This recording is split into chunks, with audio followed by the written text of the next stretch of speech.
Tiba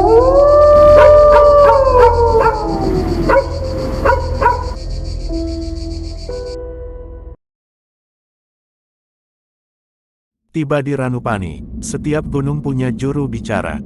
Kadang lewat gemuruh angin, kadang lewat bisikan air. Tapi di Semeru, konon yang berbicara adalah kabut. Ia tidak datang untuk menakuti, ia datang untuk mengingatkan.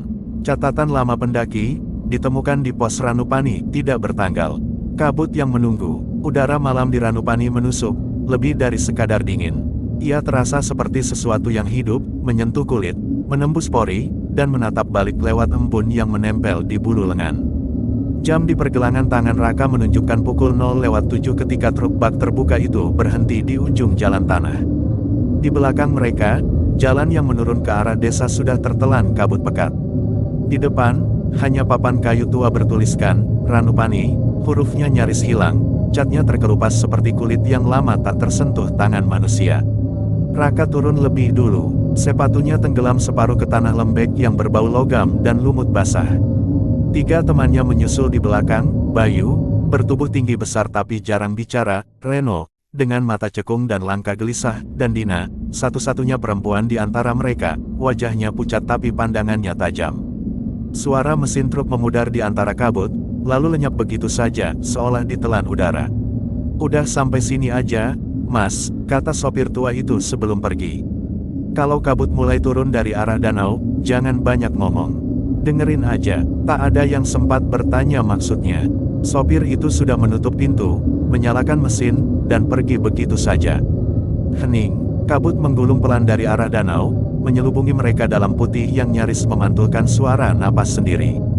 Bayu menyalakan headlamp, cahaya putihnya hanya menembus 2 meter sebelum kabut memakannya habis. "Sepi banget," gumamnya. "Biasanya kan posnya rame." Reno menatap sekeliling. Kayak desa ini ditinggalin. Tak ada suara ayam, tak ada anjing menggonggong. Hanya bunyi langkah mereka sendiri di tanah lembab, dan sesekali desir daun dari arah ladang kentang yang samar. Dina memeluk tubuhnya, menggigil. "Udara di sini, beda." "Iya. Beda gimana?" tanya Raka. "Kayak," ia berhenti sebentar. "Kayak tiap kali aku napas, ada yang napas bareng." Raka menatapnya sejenak, tak menjawab. Mereka berjalan ke arah pos pendakian yang tampak seperti bayangan kayu tua di tengah kabut. Lampu di dalamnya berkedip redup, kuning muram. Di dinding luar, tertempel papan informasi yang lembab. Reno mendekat, menyorot dengan senter. Tulisan di situ pudar, tapi masih terbaca. "Pendakian Semeru sementara ditutup. Alasan, jalur tidak stabil. Tertanda, juru kunci Ranupani." Bayu mengernyit. "Tapi gue udah dapat izin online. Resminya masih buka." Raka mengangguk pelan. "Kita lapor dulu aja ke pos."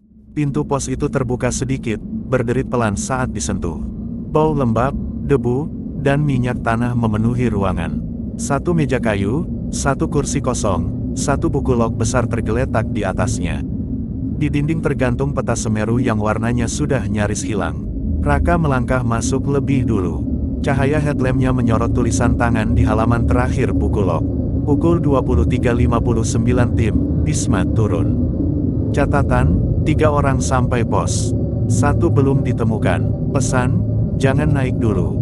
Danau terlalu tenang malam ini. Tulisan itu tampak baru. Tinta hitamnya masih mengilap. "Kayak baru ditulis," bisik Dina, setengah tak percaya. Reno melirik jamnya. "Baru beberapa menit lalu." Raka menyapu ruangan dengan pandangannya.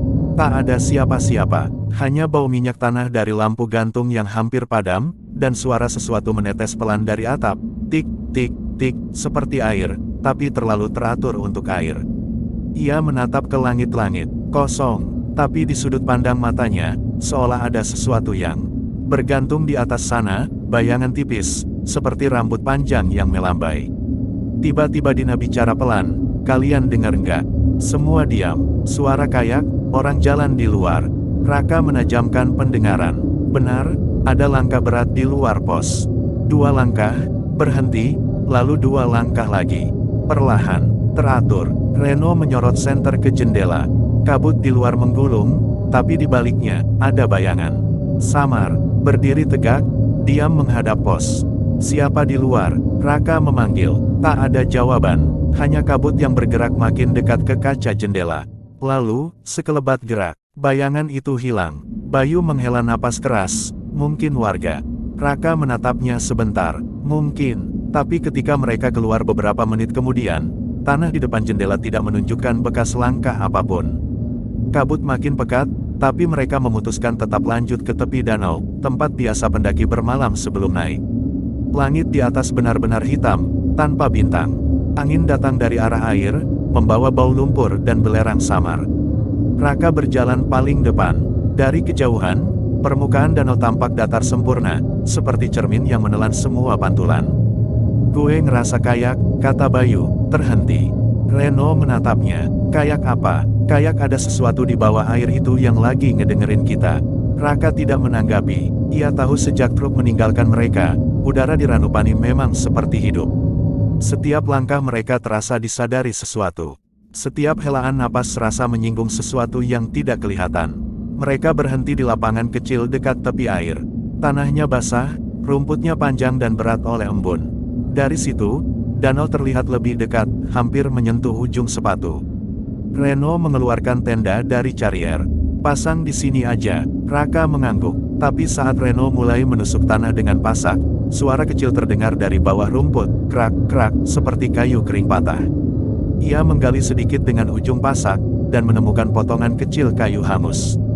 Bayu jongkok, "Sisa api unggun, kayak bekas ritual," jawab Dina pelan.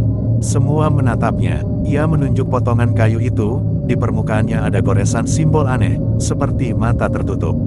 Suara dari arah danau tiba-tiba terdengar. Pelan, panjang, seperti desah napas. Semua berpaling. Air yang semula datar kini bergelombang halus, padahal tak ada angin. Gelombang itu datang dari tengah danau, menuju mereka, lalu berhenti di tepi air. Dina mundur satu langkah. "Raka, tenang," katanya, tapi suaranya sendiri terdengar tegang. Ia menyorotkan headlamp ke air.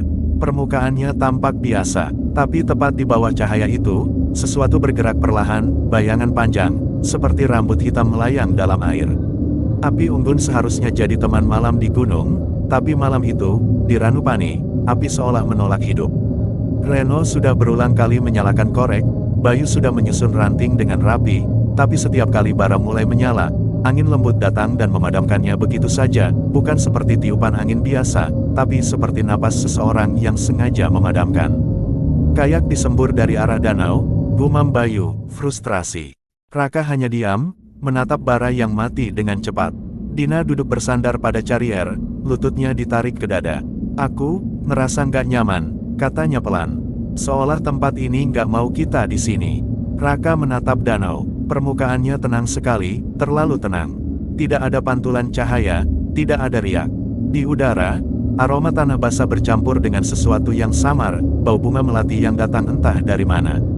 Reno mengangkat kepala. "Kalian cium itu?" Semua mengangguk pelan. "Melati, di ketinggian hampir 2100 meter, tengah malam, di tepian danau mati." "Jangan hiraukan," kata Raka akhirnya. "Kita istirahat. Besok pagi baru kita putuskan lanjut atau enggak." Mereka masuk tenda. Dua tenda berdiri saling berhadapan, jaraknya hanya beberapa langkah. Raka dan Bayu di satu tenda, Dina dan Reno di yang lain. Angin di luar bergulung perlahan, menepuk-nepuk dinding tenda seperti tangan lembut. Raka memejamkan mata, tapi matanya tak benar-benar bisa lelap.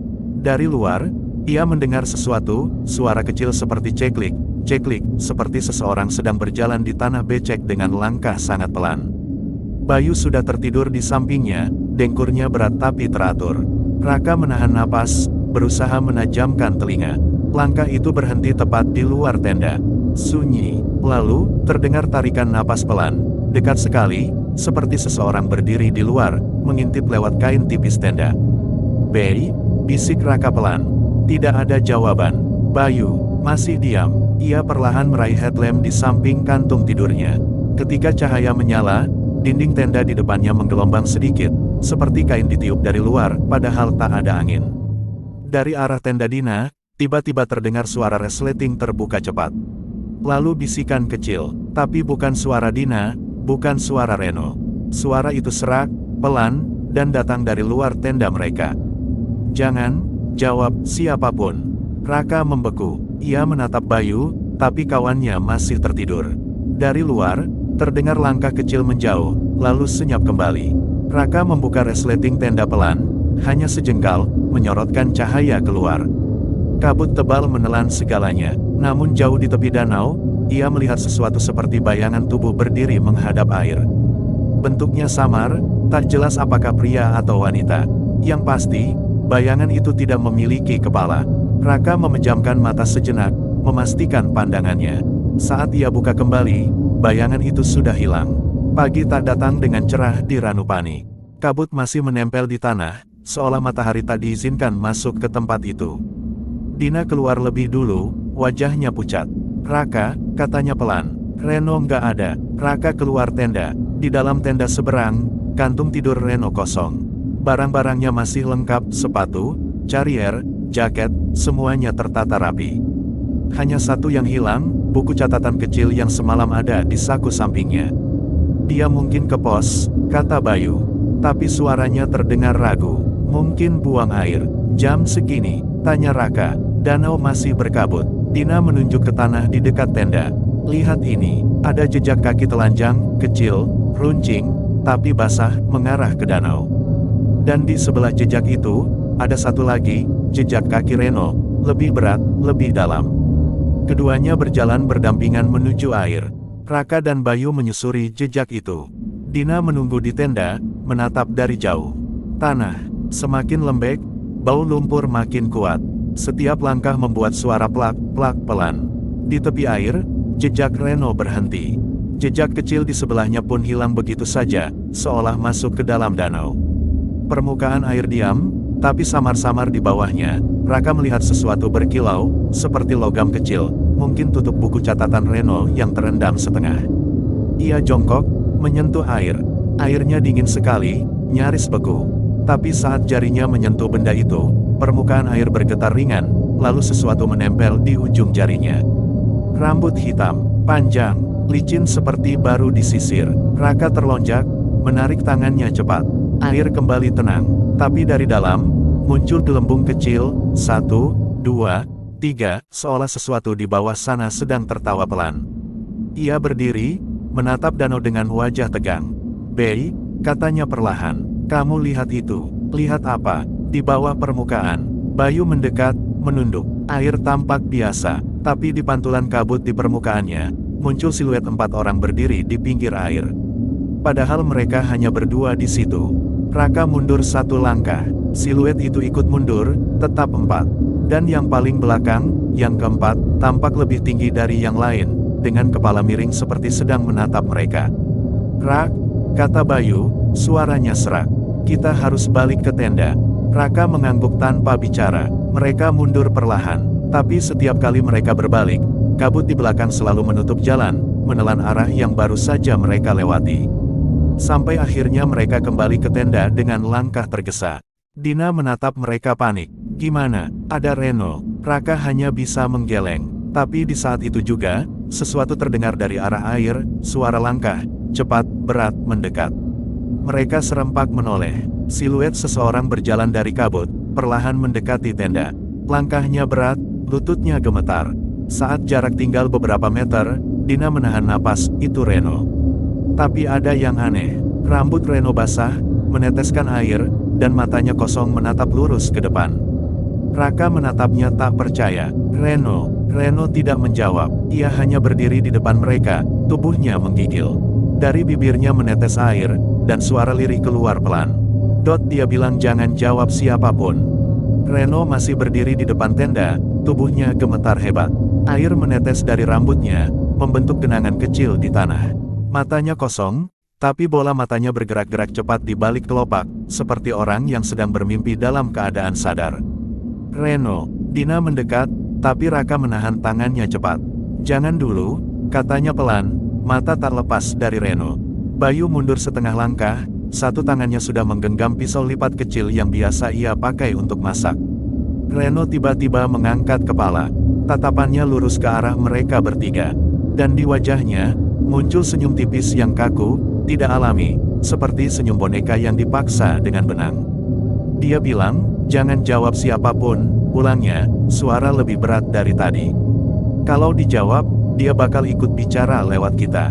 Suasana hening, hanya kabut yang bergerak perlahan di antara mereka.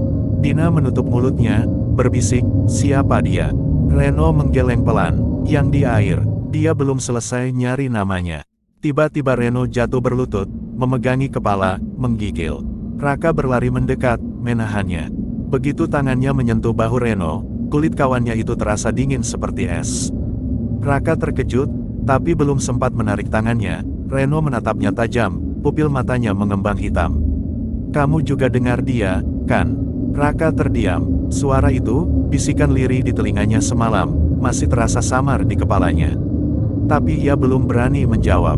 Kalau kamu dengar, berarti kamu udah dipanggil. Dan seketika tubuh Reno terkulai. Tak sadarkan diri, mereka bertiga mengangkat tubuh Reno ke dalam tenda. Dina menutup resleting, wajahnya pucat pasi. Raka duduk di depan pintu tenda, menatap keluar. Kabut makin tebal, danau nyaris tak terlihat. Tapi dari arah sana, terdengar suara, seperti nyanyian lembut. Suara perempuan, pelan, berulang, nada sendu tanpa kata. Bayu keluar tenda, berdiri di samping Raka. Kamu dengar juga? Raka mengangguk. Kayak, orang nyanyi. Iya. Bukan, itu bukan nyanyi. Suara itu naik turun pelan, berubah-ubah arah seperti datang dari segala sisi. Kadang terdengar jelas di telinga kiri, kadang berpindah ke kanan, lalu lenyap, lalu muncul lagi. Suara yang menembus kabut, membawa sesuatu, rasa dingin, dan ketenangan yang memaksa. Kayak, dia mau kita datang, gumam Raka. Dina keluar, membawa air panas dari kompor kecil. Reno masih dingin, katanya lirih. Tapi dia ngomong sendiri waktu aku lap tubuhnya. Ngomong apa? Katanya, jangan tinggalin yang keempat. Raka dan Bayu berpandangan. Keempat, tanya Bayu. Kita kan cuma berempat dari awal. Dina menggeleng. Aku juga nggak ngerti. Tapi waktu dia ngomong gitu, aku ngerasa kayak ada yang duduk di belakangku. Raka menatap sekitar. Tenda mereka berdiri di pinggir danau, pohon-pohon cemara membentuk bayangan hitam di kabut. Tapi di sela-sela kabut, di antara dua batang pohon besar, ia melihat sesuatu. Bentuk tubuh samar, berdiri diam, seperti menatap mereka. Terlalu jauh untuk dikenali, tapi bayangannya tegak, tak bergeming meski kabut berembus. Raka mengedip, dan sosok itu lenyap. Malam turun perlahan lagi, tanpa matahari yang benar-benar muncul siang itu. Danau Ranupani kini seperti cermin hitam raksasa. Raka duduk sendirian di luar tenda, menatap air. Di belakangnya, teman-temannya sudah tidur, atau setidaknya berpura-pura tidur. Ia sendiri tak bisa. Setiap kali memejamkan mata, ia mendengar langkah kecil di luar, suara ranting patah, lalu bisikan yang sama mengitari pikirannya. Nama siapa, yang belum dipanggil? Ia membuka mata, menatap kabut. Siapa kamu? Bisiknya pelan, tanpa sadar. Kabut di depan bergerak, perlahan membentuk lekukan seperti bahu dan kepala seseorang. Tapi tak sempurna, seolah tubuh itu terbuat dari kabut itu sendiri. Dan dari tengah-tengah bentuk itu, terdengar jawaban yang begitu halus, nyaris tak terdengar. Aku, yang dilupakan. Raka terlonjak, berdiri cepat. Tapi ketika ia menyorotkan headlamp, bentuk itu sudah lenyap. Hanya kabut, dan permukaan air yang kembali diam. Ia mundur, masuk ke tenda. Reno sudah duduk di dalam, menatap kosong ke depan. Kamu belum tidur? Tanya Raka. Reno tak menjawab, ia hanya menatap langit-langit tenda, lalu pelan-pelan tersenyum. Dia mau ketemu kamu, Rak. Raka berhenti di tempat. Siapa? Reno menatapnya tajam. Yang kamu panggil tadi. Raka membeku. Dia bilang, kamu udah jawab pertanyaannya. Dari luar tenda, terdengar suara ceklik, ceklik, ceklik, seperti seseorang melangkah di tanah becek, mendekat. Bayu terbangun, Dina menegakkan tubuh. Semua diam. Suara langkah berhenti tepat di depan tenda. Lalu suara perempuan, lembut tapi menggema seperti datang dari bawah air. Raka, buka, aku. Raka gemetar. Ia menatap resleting tenda yang pelan-pelan bergerak sendiri, dari atas ke bawah, membuka perlahan. Udara dingin masuk, membuat lampu di dalam bergetar samar. Dan di celah sempit itu, mereka semua melihat, rambut hitam panjang tergantung basah, meneteskan air ke tanah. Tetes air jatuh satu persatu, tapi suara jatuhnya terdengar seperti detak jantung. Tuk, tuk, tuk. Dina menjerit tertahan. Reno memejamkan mata dan berbisik, jangan jawab. Sekali kamu jawab, dia masuk. Raka menahan napas. Tetesan air berhenti, dan suara di luar itu kembali berbisik, lembut tapi menembus kepala mereka. Kalau tak mau jawab, biar aku yang memanggil namamu sendiri. Lalu, sunyi. Resleting berhenti setengah terbuka. Di luar, kabut bergulung pelan, dan dari danau terdengar suara plung kecil, seperti sesuatu masuk ke dalam air. Subuh datang, tapi matahari tetap tertutup awan. Raka duduk di depan tenda, matanya merah.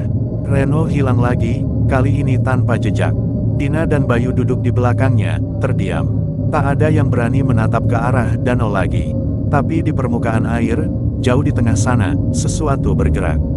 Samar, tapi jelas seperti seseorang yang berenang memutar-mutar, mengikuti bentuk pusaran air.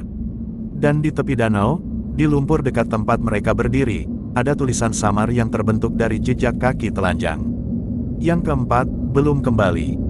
Pagi itu dingin sekali. Dingin yang bukan dari udara, tapi dari sesuatu yang datang dari dalam tanah. Kabut di Ranupani belum juga hilang, tapi Raka memutuskan mereka harus berangkat. Kalau kita tetap di sini, kita bisa mati kedinginan, katanya pelan sambil mengepak tenda. Dina hanya mengangguk, matanya sembab, tapi ia tidak menangis. Bayu diam, wajahnya menegang seperti batu. Langit di atas mereka kelabu, tidak jelas pagi atau sore. Mereka mulai berjalan meninggalkan tepi danau. Langkah sepatu menekan lumpur basah, suara plak-plak mengikuti setiap langkah. Tapi Raka sadar sesuatu, setiap kali mereka berhenti, suara langkah itu tetap berlanjut 1 detik lebih lama, seolah ada yang masih melangkah setelah mereka diam. Dia tak bilang apa-apa, hanya menarik napas panjang dan terus berjalan. Jalur menuju Ranukumbolo seharusnya sudah jelas, jalur batu, tanah padat, menanjak perlahan. Tapi kali ini jalur itu berbeda. Ranting-ranting kering menutupi sebagian jalan, dan ada beberapa bagian yang terasa seperti belum pernah dilewati siapapun. Rak, kita nggak salah jalur kan? Tanya Dina. Raka membuka peta di tangannya. Harusnya ini benar, katanya, meski suaranya sendiri ragu. Dari Ranupani ke Ranukumbolo cuma 3 jam jalan santai. Tapi udah 2 jam, kita belum lihat tanda apapun. Bayu menatap sekeliling. Pohon-pohon di kanan kiri mereka tampak identik, tinggi, kurus, berlumut tebal. Dan anehnya, setiap kali mereka menoleh ke belakang, jalur yang baru mereka lewati seperti tertutup kabut padat, hilang begitu saja. Sekitar jam 11 siang, mereka berhenti di bawah pohon besar. Raka membuka botol air, tapi begitu ia tuang ke tutupnya, air itu berwarna kekuningan, seperti air rawa. Ia menatap botol itu, bening, masih segel, tak mungkin kotor. Gue yang halu, atau ini airnya berubah warna? Katanya. Bayu mengambil botolnya sendiri, menuang ke tanah. Airnya bening seperti biasa. Punyamu doang, katanya. Raka menatap air di tanah. Saat menyentuh tanah, air itu berubah jadi hitam pekat dan langsung meresap. Udara tiba-tiba berbau besi dan belerang. Dina menatap ke arah lereng. Kalian dengar itu? Suara gemerisik datang dari atas, seperti seseorang sedang berlari menuruni tebing. Bayu menegakkan tubuh. Dari sela pepohonan, muncul siluet hitam berlari cepat, manusia, atau sesuatu yang menyerupainya. Raka menyorotkan headlamp meski siang hari, tapi sosok itu menghilang begitu cahaya mengenainya. Yang tertinggal hanya suara tawa pelan, bergema di antara pohon. Kalian, masih ingat jalan pulang? Mereka mempercepat langkah. Setelah 1 jam berjalan, mereka sampai di area lapang kecil, seharusnya tempat peristirahatan pertama. Tapi di sana berdiri pondok kayu tua, yang tak pernah mereka lihat di peta manapun. Rak, ini nggak ada di jalur resmi, kata Bayu. Raka mengerutkan dahi. Pondok itu kecil, miring, papan-papannya berlumut, tapi dari dalamnya terdengar suara air menetes. Dan di pintunya, terukir tulisan samar. Hanya yang dipanggil boleh naik.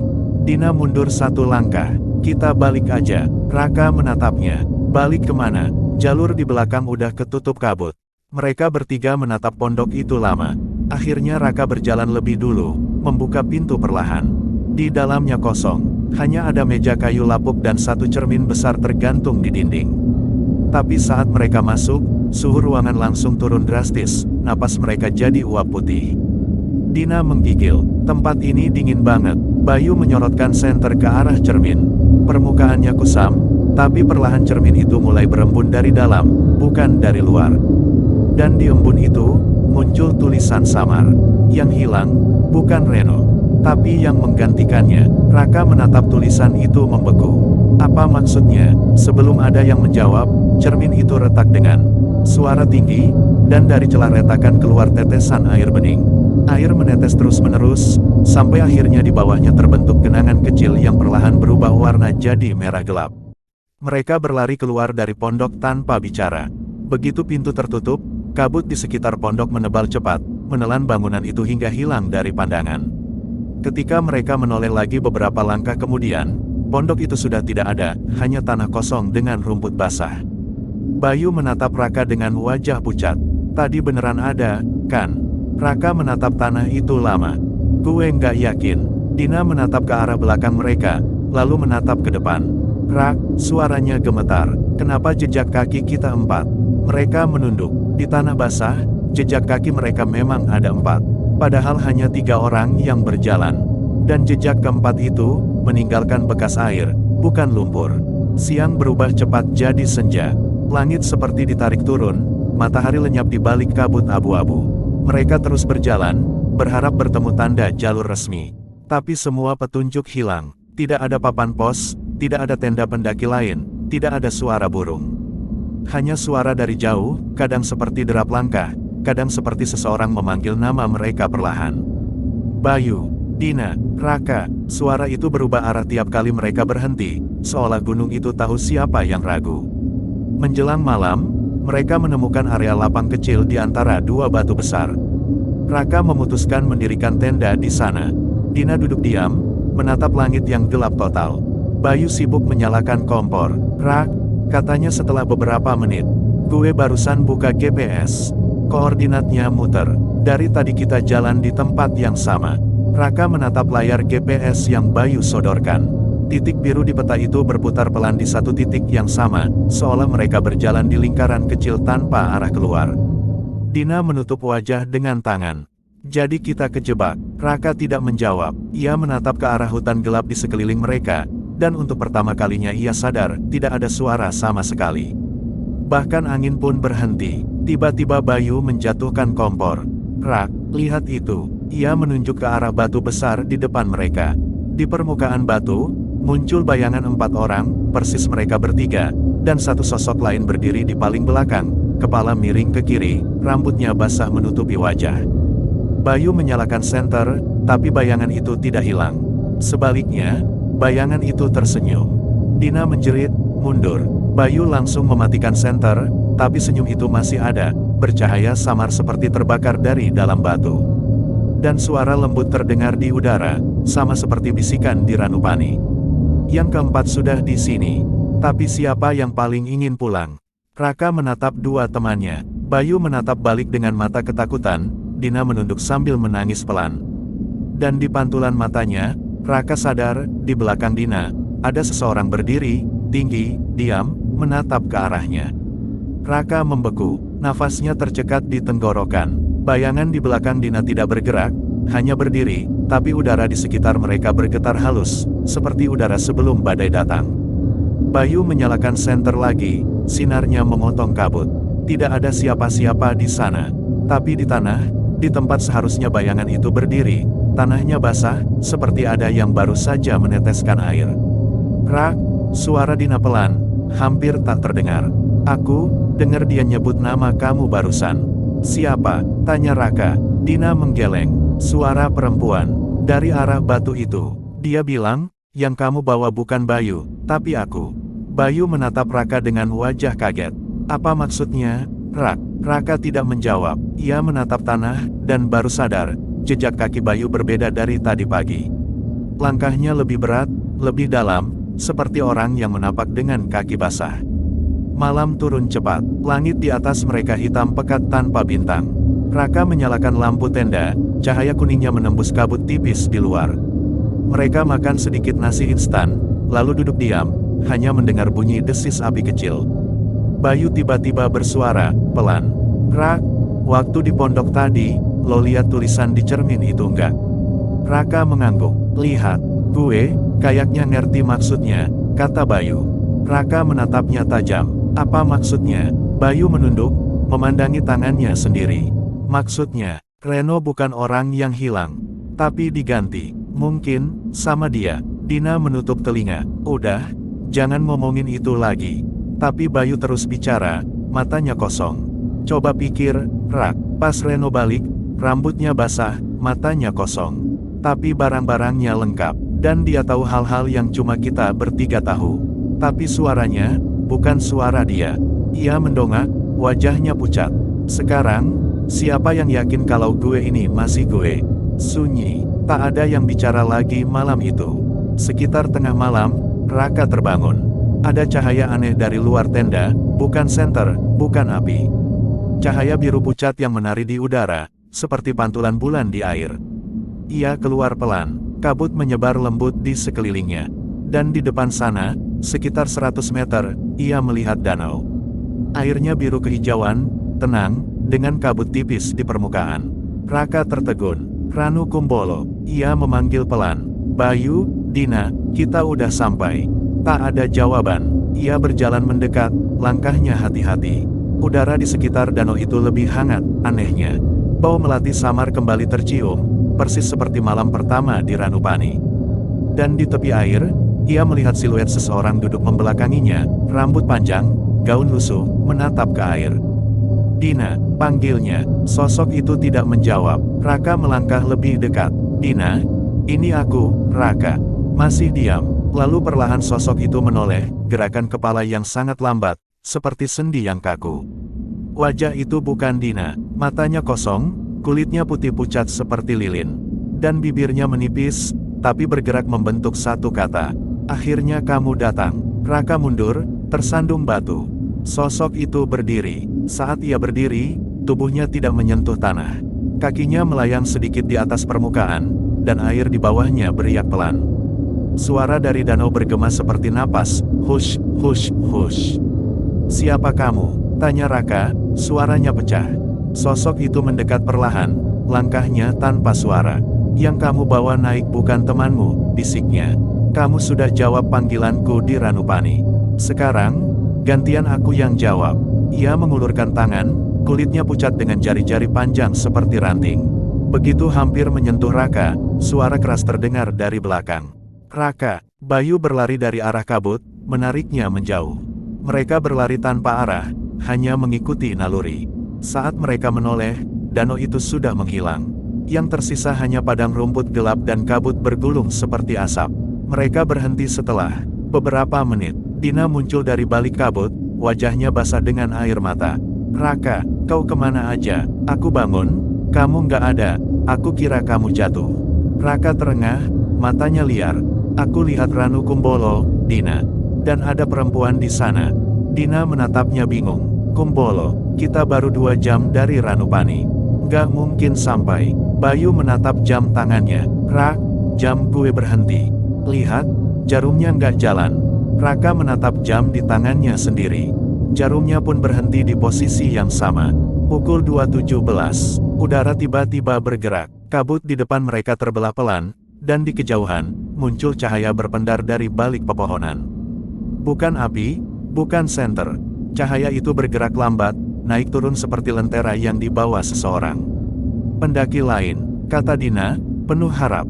Raka menatapnya. Kalau iya, mereka juga nggak seharusnya ada di sini jam segini. Tapi mereka tetap berjalan ke arah cahaya itu.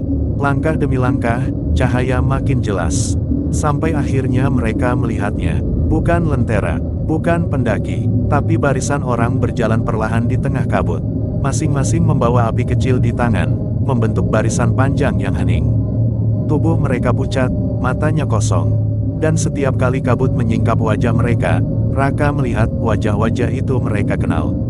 Reno ada di sana, berjalan paling depan, membawa lentera. Matanya hitam pekat, bibirnya membiru. Dina menjerit. Bayu menariknya mundur, tapi tanah di belakang mereka tiba-tiba amblas, membentuk parit kecil yang penuh air hitam. Dari bawah, tangan-tangan putih keluar, menggenggam kaki mereka. Lari, teriak Raka. Mereka berlari ke arah lain, ke atas bukit kecil. Begitu sampai di puncak, mereka menoleh, barisan itu sudah lenyap, tapi di bawah sana, danau biru tadi kembali terlihat.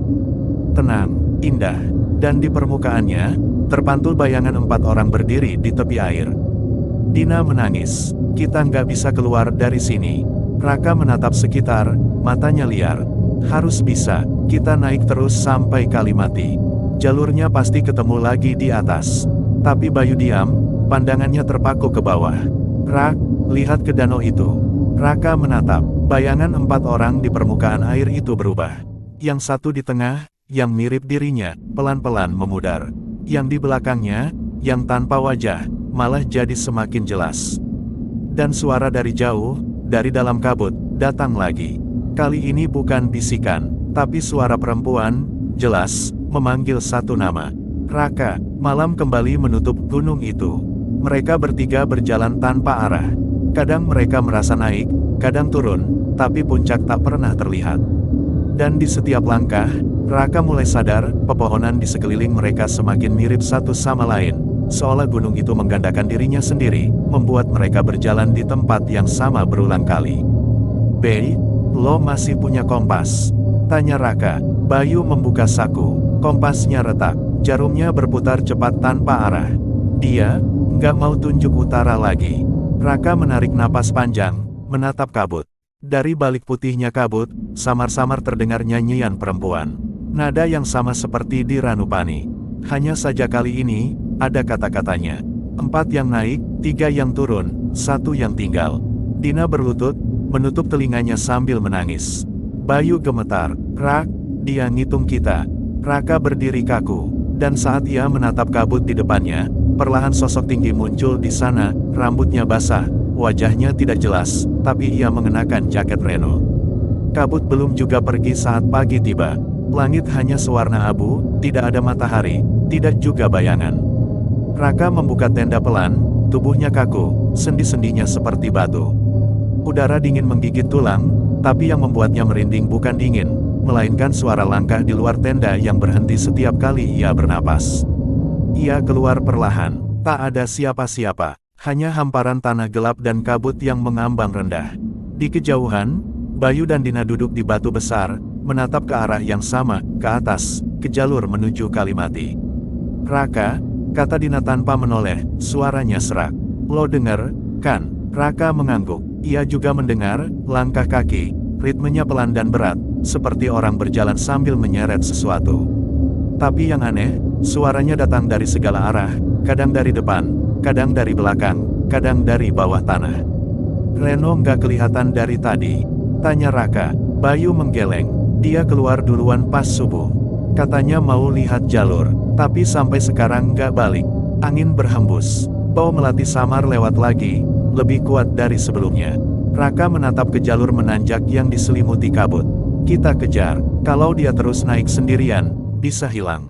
Mereka mulai berjalan. Langkah demi langkah, tanah di bawah mereka berubah, mula-mula padat dan lembab, lalu pelan-pelan menjadi kering dan rapuh, seperti abu dingin. Setiap kali Raka menatap ke bawah, jejak kakinya hilang hanya beberapa detik setelah ia melangkah. "Ini jalur yang benar, kan?" tanya Dina ragu. Raka menatap kiri kanan. Pohon-pohon di sekitar mereka terlalu tinggi, batangnya lurus, kulitnya hitam seperti terbakar. Ia tak mengenali satu pun tanda yang biasa dipasang pendaki. Tak ada pita, tak ada papan arah. Hanya satu hal yang terasa ganjil, semua pohon menghadap arah yang sama, condong sedikit ke barat, seolah tertarik oleh sesuatu yang jauh di sana. "Bayu," bisik Raka, "kau masih punya peta di ponselmu?" Bayu mengeluarkan ponselnya. Layar hanya menampilkan peta kosong dengan satu titik merah berkedip, tapi titik itu tidak bergerak, bahkan saat mereka berjalan. "GPS-nya beku," gumamnya. "Kayak kita nggak jalan sama sekali." Mereka terus mendaki. Setiap jam terasa seperti sehari. Kadang jalannya menurun, padahal mereka yakin sedang naik. Kadang angin datang dari arah berlawanan padahal awan tak bergerak. Di antara kabut, Raka mulai melihat sesuatu, tenda-tenda lusuh, berdiri di tepi jalur, seolah ditinggalkan bertahun-tahun lalu. Kainnya robek, warnanya memudar, tapi bentuknya masih tegak. "Orang-orang dulu?" tanya Dina. Raka mendekat. Ia membuka satu tenda, di dalamnya hanya ada sleeping bag yang terlipat rapi, masih hangat, seolah baru saja ditinggalkan. Di dinding tenda tertulis dengan arang, Jangan jawab kalau mereka memanggil dari atas. Dina menatap tulisan itu lama, lalu berbisik, mereka siapa? Raka tak menjawab, ia hanya menatap jejak kaki di sekitar tenda, 3 pasang jejak, tapi semuanya mengarah masuk, tak ada satupun yang keluar. Semakin tinggi mereka mendaki, udara makin padat, seperti ada sesuatu yang menekan dari atas. Suara langkah yang tadi jauh, kini terasa mengikuti di belakang. Setiap kali mereka berhenti, suara itu pun berhenti. Setiap kali mereka melangkah, suara itu melangkah lagi, selangkah lebih lambat, tapi selalu ada. Raka, suara Dina bergetar. Coba lo denger. Raka menahan napas. Di antara desiran angin, samar-samar terdengar sesuatu, suara bernapas berat, seperti dada yang penuh lendir. Dan di ujung napas itu, ada bisikan. Satu kata, berulang-ulang. Naik, naik, naik. Bayu menoleh cepat, senter di tangannya gemetar. Raka, kita nggak sendiri. Raka menatap ke kabut. Aku tahu. Sekitar tengah hari, kabut mulai menipis sedikit. Untuk pertama kalinya, mereka melihat hamparan lapangan. Luas di depan, dataran kering dengan pohon-pohon jarang, tanahnya kelabu. Di tengah lapangan itu berdiri papan kayu bertuliskan Kalimati, tapi huruf-hurufnya aneh, seperti ditulis terbalik, dan bagian bawah papan itu ditutupi akar pohon yang menjalar naik ke permukaannya. Mereka tiba di Kalimati, tapi suasananya salah. Udara terlalu diam, bahkan daun pun tidak bergerak. Dan di tengah lapangan, berdiri satu tenda berwarna merah kusam, sendirian, pintunya terbuka sedikit, kainnya bergetar pelan meski tak ada angin. Reno, panggil Raka pelan, tak ada jawaban. Mereka mendekat, Raka membuka resleting tenda pelan-pelan, senter menyorot ke dalam. Sleeping bag tergulung, kompor kecil masih hangat, dan di dinding tenda ada goresan paku membentuk simbol seperti spiral. Di tengah sleeping bag, ada sesuatu. Sebuah kamera. Raka mengambil kamera itu. Layarnya retak, tapi masih bisa menyala. Begitu ia menyalakannya, layar menunjukkan foto terakhir. Reno, berdiri di depan tenda ini, tersenyum, dengan kabut tebal di belakangnya. Tapi di balik kabut itu, samar terlihat bayangan seseorang yang berdiri menatap dari jauh. Foto berikutnya, tenda yang sama, tapi tanpa Reno. Lalu berikutnya lagi, hanya hamparan kabut. Dan yang terakhir, gambar buram tapi jelas, 3 orang berjalan ke arah kamera. Mereka adalah Raka, Dina, dan Bayu. Bayu mundur selangkah. Rak, itu foto tadi pagi. Tapi siapa yang ambil? Raka menatap layar yang bergetar pelan di tangannya. Berarti dia masih di sini. Dina menatap ke sekeliling, atau sesuatu yang pakai kameranya. Langit mulai gelap. Kabut di Kalimati berubah lebih tebal, hampir seperti asap. Mereka memutuskan menyalakan api kecil, tapi kayu-kayu di sekitar terasa lembab meski udara kering.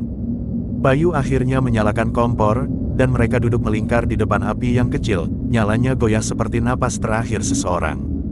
Kalau besok pagi masih begini, kita turun, kata Raka akhirnya.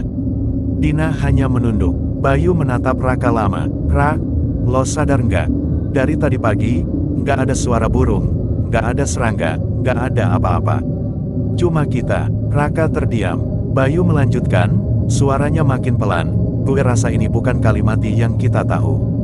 Ini tempat lain. Sebelum Raka sempat menjawab, mereka mendengar sesuatu dari luar tenda. Bukan langkah, bukan suara napas, tapi bunyi seperti kain diseret di tanah. Dina menatap Raka, matanya lebar. Raka, itu dari arah tenda Reno. Raka berdiri, mengambil senter. Tetap di sini, tapi Bayu ikut berdiri. Gue nggak biarin lo sendiri. Mereka berjalan ke arah tenda merah. Kabut begitu tebal sampai cahaya senter hanya menembus beberapa meter. Bunyi kain itu berhenti, tapi berganti dengan suara lain, detakan lembut, teratur, seperti seseorang mengetuk batu dengan kuku. Po, po, po, 3 kali, lalu diam. 3 kali lagi. Raka menyorotkan senter ke tanah, dan hampir menjatuhkannya. Ada jejak kaki di tanah debu itu. Tapi jejaknya bukan milik sepatu, telanjang, panjang, dan setiap jari kakinya terlalu runcing. Yang lebih aneh, jejak itu muncul satu persatu di depan mereka, seperti seseorang yang tak terlihat sedang berjalan saat itu juga. Bayu menggenggam lengan Raka. Lo lihat, kan? Raka mengangguk pelan, mundur pelan-pelan. Tapi sebelum mereka sempat berbalik, kabut di depan mereka berputar cepat, membentuk pusaran kecil. Dan di tengah pusaran itu, muncul Reno. Tubuhnya kaku, wajahnya pucat, bibirnya pecah. Mata hitamnya menatap lurus ke Raka. Tapi mulutnya, saat terbuka, suara yang keluar bukan suaranya sendiri. Kalian sudah sampai di pintu. Kalian sudah sampai di pintu. Suara itu keluar dari mulut Reno, tapi bukan miliknya. Nada suaranya berat, bergema, seperti datang dari dalam perut bumi. Raka hanya berdiri kaku, napasnya tertahan. Bayu mundur selangkah, tapi tanah di belakangnya amblas sedikit, membuatnya jatuh berlutut. Reno melangkah satu langkah ke depan, tapi gerakannya aneh. Sendi kakinya tak bergerak seperti manusia, melainkan patah-patah, seolah tubuhnya digerakkan oleh tali dari langit. Matanya kosong, menatap Raka tanpa berkedip. Kalian buka jalur yang seharusnya tertutup. Kalian panggil yang tak boleh dipanggil. Raka menelan ludah. Reno, ini aku, Raka.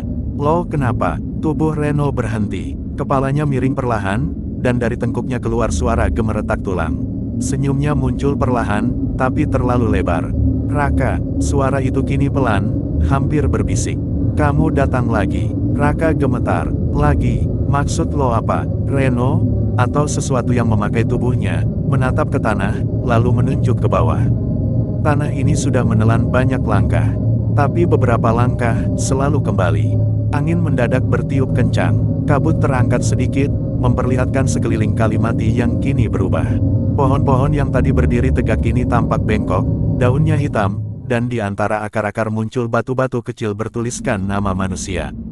Beberapa nama tampak samar, tapi satu nama terbaca jelas. Raka Pradana. Darah Raka berhenti mengalir seketika. Bayu, yang melihatnya juga, mundur cepat. Rak, itu nama lo. Raka tak menjawab, ia hanya menatap batu itu lama, napasnya memburu. Sesuatu dalam dadanya terasa berat, seperti sedang diingatkan pada sesuatu yang seharusnya ia lupakan. Kau pernah di sini, bisik Reno pelan. 4 tahun lalu, kau yang buka jalannya. Bayu menarik Raka agar menjauh, tapi Reno tiba-tiba tertawa. Tawanya tinggi, memantul di antara pepohonan seperti gema yang tak pernah berakhir. Dina keluar dari tenda dan melihat mereka, lalu menjerit. Tubuh Reno kini perlahan retak, seperti tanah kering. Dari retakan kulitnya, keluar asap hitam yang berputar-putar, membentuk bayangan manusia lain. Empat sosok tinggi, tanpa wajah, berdiri di belakang Reno, bergerak serentak seperti bayangan yang hidup. Mereka menunggu kalian, kata suara itu lagi. 4 orang, 4 jiwa yang hilang di jalur ini. Sekarang lengkap. Kabut mendadak berubah warna, bukan putih, tapi kelabu tua seperti abu vulkanik. Dina menjerit saat melihat tanah di sekeliling mereka bergerak, seperti bernafas. Dari tanah, muncul tangan-tangan pucat, meraba udara. Suara langkah, tangisan, dan bisikan bercampur jadi satu, membuat udara bergetar. Raka memegang senter dengan tangan gemetar. Bayu, pegang tangan Dina, kita harus keluar dari sini. Mereka mulai berlari menuruni jalur. Tapi jalur yang mereka lewati bukan jalur yang sama, pepohonan berubah arah, akar muncul dari tanah seperti ular, dan setiap langkah hanya membawa mereka kembali ke titik semula, Kalimati. Tenda merah masih di sana, dan di depan tenda itu kini berdiri keempat sosok tanpa wajah itu, berjejer seperti penjaga gerbang. Reno berdiri di tengah mereka, tapi kini wajahnya mulai hancur, seperti tanah yang retak disiram air panas. Tidak bisa keluar, katanya. Kalian sudah jadi bagian dari jalan. Raka menatap tanah di kakinya, dan melihat sesuatu yang membuat jantungnya berhenti. Di bawah lapisan debu, tersembunyi batu nisan kecil lain.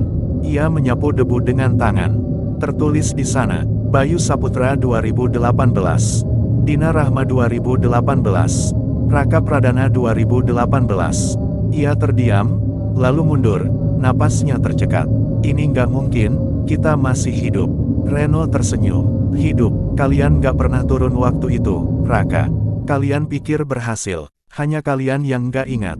Dina menjerit dan mencoba kabur, tapi tanah di bawahnya pecah, mengeluarkan tangan hitam yang menariknya ke dalam. Bayu berlari menolong, tapi kabut tebal menelannya. Suara mereka lenyap satu per satu.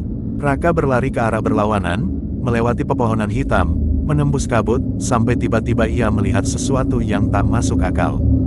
Dirinya sendiri. Di kejauhan, ia melihat sosok Raka lain sedang mendaki bersama Bayu, Dina, dan Reno, persis seperti mereka 4 hari lalu. Raka membeku. Ia baru sadar, lingkaran ini sudah terjadi berkali-kali. Pintu Kalimati tak tertutup, kata suara Reno dari kabut. Siapapun yang mendaki dengan hati sombong akan kembali, mengulang langkahnya, sampai tanah puas. Kabut tiba-tiba berputar hebat. Tanah berguncang, udara berbau belerang, dan dari arah atas gunung terdengar raungan panjang seperti napas bumi yang terbuka. Raka berteriak, tapi suaranya lenyap ditelan gemuruh itu. Lalu semuanya gelap. Epilog, 1 tahun kemudian, tim penyelamat menemukan tenda merah di Kalimati.